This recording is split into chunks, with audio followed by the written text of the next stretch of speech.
This entire episode is them just deconstructing all the stereotypes that we see of fighters and boxers throughout all the movies. Because including like the stereotypical rival just yelling obscene, stupid things at you. We have the old man, Burgess Meredith, in the back behind them all with the beanie on. There's so many things in this like episode that they're just trying to deconstruct. Pardon? You knew the old man's name, the guy who didn't say anything? No. If you've ever seen Rocky, that's exactly what Rocky's trainer looked like. And the actor who played Rocky's trainer, his name was Burgess Meredith, and he was just, this like frail old white dude with like a black beanie on top of his head. Burgess Sturgill. Burgess Meredith. Burgess Meredith. Oh, see. People would his legacy. They would have known his name like 30 years ago. And they even get in the montage from Karate Kid. They even get in, you're the best around. That's my favorite part of this episode, and that's why I feel like I can't give it that good of a score if like that's the highlight of the episode for me. Like, don't get me wrong, it's the montage. Yeah. Yeah, the original title for this episode was actually going to be Sweet D Does Steroids. And I think I actually might have liked the episode better if they would have gone for that path. I get what they're doing with $100 Baby. Like, she's not $1 million. Yeah. She's $100 Baby. Yeah. But I'm not. I think Sweet D Does Steroids would have been a much better title. I agree. Yeah. I know we've never seen $1 Million Baby, but do we at least know like what happens? Yeah, like I'm pretty sure everyone understands the neck breaking bit. Yeah, I've seen Scary Movie 4. Their neck broken in the movie. I think Clint Eastwood, and I think he really actually got his neck broken in real life to be in that movie. No, I don't think it's Clint Eastwood at all. I really don't think you've even seen the trailers for this movie. it's a I'm female. Sorry.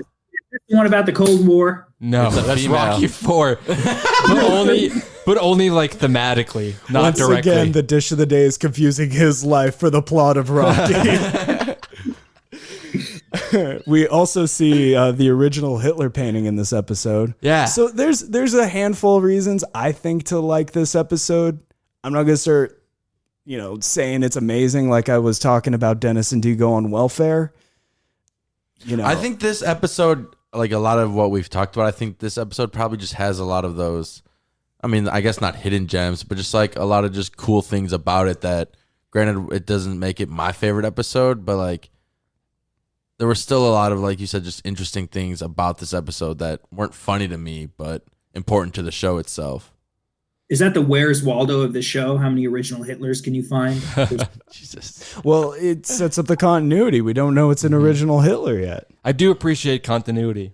Rewatching this episode, again, I haven't seen it in a long time, and I kind of really forgot about it, but and talking about it now, I'm really, although I didn't find it so funny, I still liked it, and I really now appreciate like the Burgess Meredith cameo, quote unquote cameo, and I really appreciate the Hitler painting because I didn't notice that. You didn't? No, I didn't. I noticed it when I watched this episode, but when I first watched it, I never noticed it. I don't know. It's just, and I don't know. It's just one of those simple details that every time I watch the show, I'm like, okay, wow, they really do put a thought into the set. They really put a thought into continuity. I wish that we could get, hopefully at some point we'll be able to get someone from the show on here to give us a deeper insight into the show. But I would like to know if we could get Charlie Day or someone who wrote this episode or future episodes on here, whether or not the original Hitler or things like that in the show, whether or not that was intentional. Did they plan for that to be a set piece, story piece later? Or were they just like, hey, this looks funny, let's give it a story?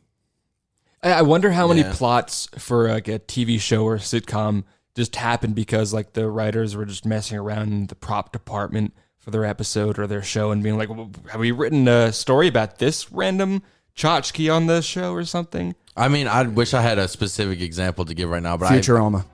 Futurama. I was gonna say also there are times where you'll see in like the first season of a show where after you've seen the whole time where you rewatch it, like something doesn't make sense.